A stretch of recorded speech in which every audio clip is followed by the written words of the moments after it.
Welcome to Section 6, Becoming an Effective Coach. In this section, we're going to talk about the core competencies of an effective coach and indicators of quality coaching. Whether you're new to coaching or have previous experience, every team and every season will bring different ways to teach and challenge you.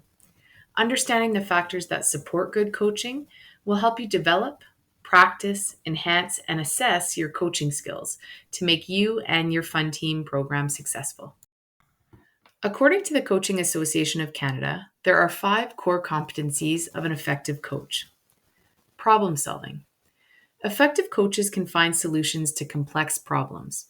So, if a problem arises, an effective coach can assess, respond, and make decisions quickly to resolve issues.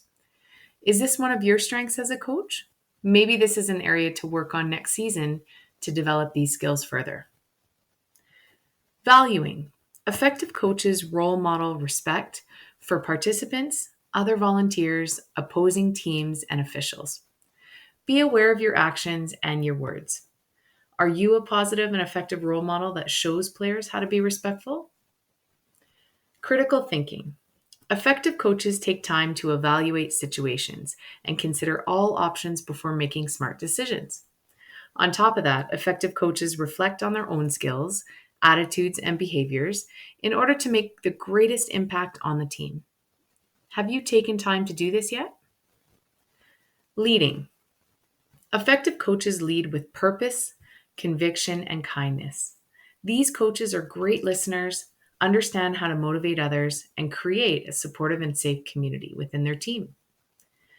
Who is the best leader you ever had in your sport environment? What made them so effective? Interacting. Effective coaches provide clear communication with participants and families on an ongoing basis. An effort's made to get to know participants and their families in order to establish positive connections within the team and best support your participants. Do you make an effort and set aside time to do this? Maybe this is another area to work on next season to develop these skills. Along with the 5 core competencies, there are indicators of effective coaching that can be observed: understanding child growth and development, preparation and planning, and seeking and incorporating feedback. Let's look at each one of these in more detail. Do you have a good understanding of the growth and development of children in your program? Although every child is unique, you should understand some typical characteristics of children in that age range from all 4 domains of development: social, emotional, physical, and cognitive. This will help you plan developmentally appropriate activities and instructions for this age so that children can learn effectively. Do you adapt or modify instructions and activities to meet the needs of each child? If a player needs more or less challenge, do you know how to adapt the activities? Taking an individualized approach will help support mastery and progression for each and every child.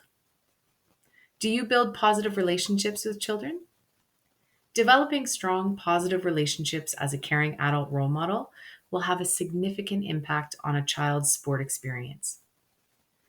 And finally, do you help children make friends? And do you create a fun and positive environment? As coaches, we need to seize every opportunity to help create friendships and create a positive peer culture. Do you prepare a lesson plan for each training session? Do you have goals for each training session? When we identify clear goals for each session, it's easier to design a lesson plan that will keep us on track and organized to achieve these goals.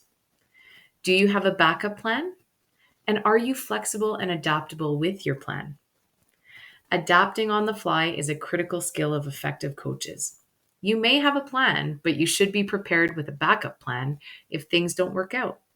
For example, if the weather turns and you're forced to go indoors with less space, or you have fewer participants show up for training than expected, you'll have to adjust the activities accordingly. Are you ready to go when children show up? You can be present, but are you truly exuding excitement and interest in participants from the second they show up? And finally, do you give clear, concise instructions? Simple, clear, and concise instructions will boost engagement and understanding. The clearer you can provide expectations and instructions, the more successful you'll be. Do you regularly evaluate and review your session or program? Do you evaluate and reflect on your own coaching skills? So think about things like what worked well, what didn't work so well, and what changes could you make for next time? Do you check in with your participants and caregivers? One on one conversations in person are always best, but you could also do an end of session evaluation to gain more feedback. Do you use feedback effectively to make positive changes to your session or program? This is the only way you will continue to develop and progress as a coach, so be open to feedback and incorporate it.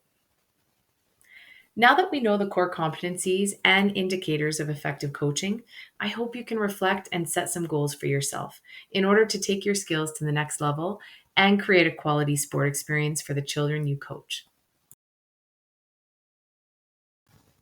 You've now completed Section 6, Becoming an Effective Coach.